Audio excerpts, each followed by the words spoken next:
رحم اللہ من قرأ الفاتحہ۔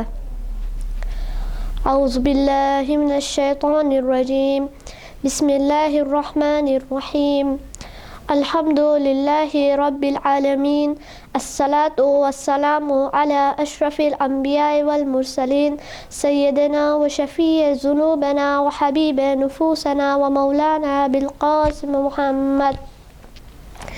بسم اللہ الرحمن الرحیم، انی احب الاطفال لخمس۔ جس حدیث کو میں نے آپ کے سامنے سرنامی سخن قرار دیا ہے، اس حدیث میں نبی فرما رہے ہیں کہ میں 5 چیزوں کی وجہ سے بچوں سے پیار کرتا ہوں۔ پہلی بات جو ہمارے نبی نے بتائی ہے وہ یہ ہے کہ انہم ہم البکاؤون، جو بچے زیادہ روتے ہیں میں ان کو چاہتا ہوں۔ مثال کے طور پر اگر بچے سے کوئی ٹافی لے لے تو وہ رونے لگے گا، تو یہاں پر سوال یہ پیدا ہوتا ہے کہ بچہ کیوں روتا ہے، اور کیوں نبی نے فرمایا ہے کہ میں بچوں کو چاہتا ہوں جو زیادہ روتے ہیں۔ چونکہ ان لوگ کا دل نرم ہوتا ہے اور آنسو اس کی آنکھ سے بہتا ہے جس کا دل نرم ہوتا ہے۔ اسی لیے کیا خوب کسی شاعر نے کہا ہے کہ تلخ کاموں کو پلاتا ہے جو آب شیریں، بخشتا ہے کسی مضطر کو جو کیف تمکین، عمر بھر خدمت انسان سے جو تھکتا ہی نہیں، اس کی سرکار میں خود عرش جھکاتا ہے جبھی، اپنے زانوں پہ جو دکھیوں کو سلا لیتا ہے اس کو اللہ کلیجے سے لگا لیتا ہے۔ اسی لیے نبی گرامی جب اپنی مادر گرامی کے قبر پر جاتے تھے تو ایسا روتے تھے جیسے آسمان سے پانی برس رہا تھا۔ تو راوی نے پوچھا، اے اللہ کے نبی آپ کیوں رو رہے ہیں؟ تو نبی نے فرمایا چونکہ یہ میری ماں کی قبر ہے۔ اور دوسری بات جو ہمارے نبی نے بتائی ہے وہ یہ ہے کہ یتمرغون فی التراب، یعنی بچہ خاک میں اور خاک سے کھیلتا ہے، یعنی بچہ منکسر مزاج ہوتا ہے، اس کے یہاں کوئی غرور و تکبر نہیں پایا جاتا ہے۔ اور ہمارے نبی ایسے تھے کہ سب کو سلام کرتے تھے، چھوٹے بڑے سب کو سلام کرتے تھے اور زمین پر بیٹھ کر کھانا کھاتے تھے۔ تیسری بات، یختصمون من غیر حقد، یعنی بچے لڑتے ہیں اور فوراً مل جاتے ہیں، اسی لیے میں ان کو چاہتا ہوں۔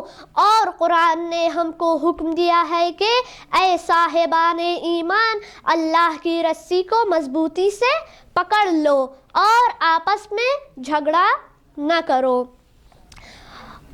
چوتھی بات جو ہمارے نبی نے بتائی ہے وہ یہ ہے کہ لا یدخرون شیئا لغد، یعنی بچہ کل کے لیے کوئی چیز نہیں رکھتا ہے۔ مثال کے طور پر آپ بچے کو 2000 تومان یا 10,000 تومان دے دیجئے تو وہ فوراً خرچ کر دے گا، اور بچہ اپنے اس عمل سے بتانا چاہتا ہے کہ جو آج دیے ہے وہ کل بھی دے گا، یعنی بچے کے یہاں توکل پایا جاتا ہے۔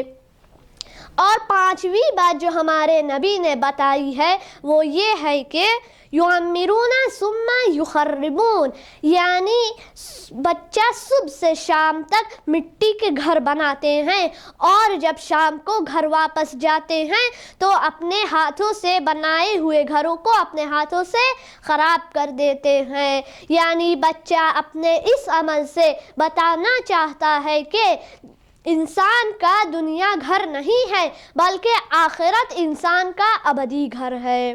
ہاں ارباب ازا، بچوں کے لیے سب سے زیادہ ان کے ماں باپ عزیز ہوتے ہیں، اسی لیے بی بی فاطمہ اپنے بابا کی شہادت پر رات و دن روتی تھیں۔ مدینے کے لوگ امام علی علیہ السلام سے آ کر کہتے تھے، یا علی فاطمہ سے کہیے یا دن کو روئے یا رات کو روئے۔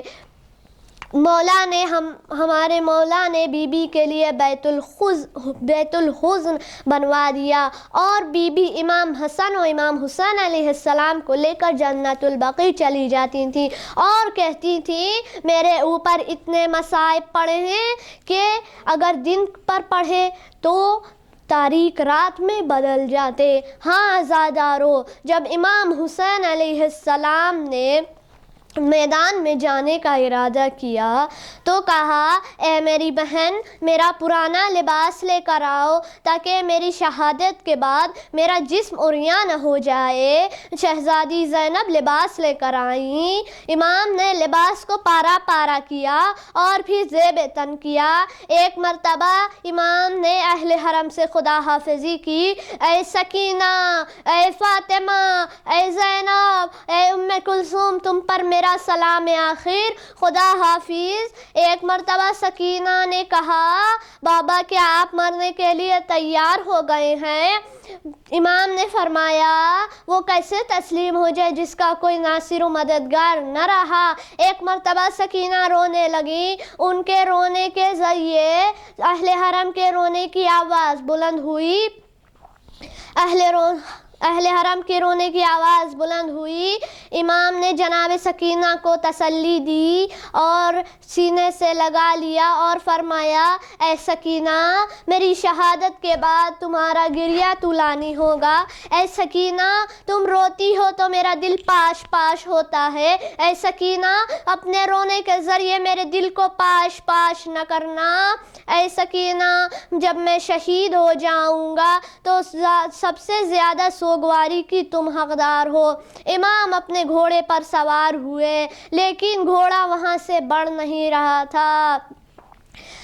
کہا دیکھا سکینہ گھوڑے کے پاؤں سے لپٹ کر کہہ رہی ہیں اے میرے بابا کے گھوڑے، میرے بابا کو میدان میں نہ لے جاؤ، میں یتیم ہو جاؤں گی۔ ایک مرتبہ امام اپنے گھوڑے سے اترے اور سکینہ کو سینے سے لگا لیا اور فرمایا اے سکینہ تم خیمے میں چلی جاؤ، آج کے بعد سے سونے کا انداز بدل جائے گا، تم پھوپھی کے پاس سونا، اصغر میرے پاس سوئے گا۔ انا للہ و انا الیہ راجعون۔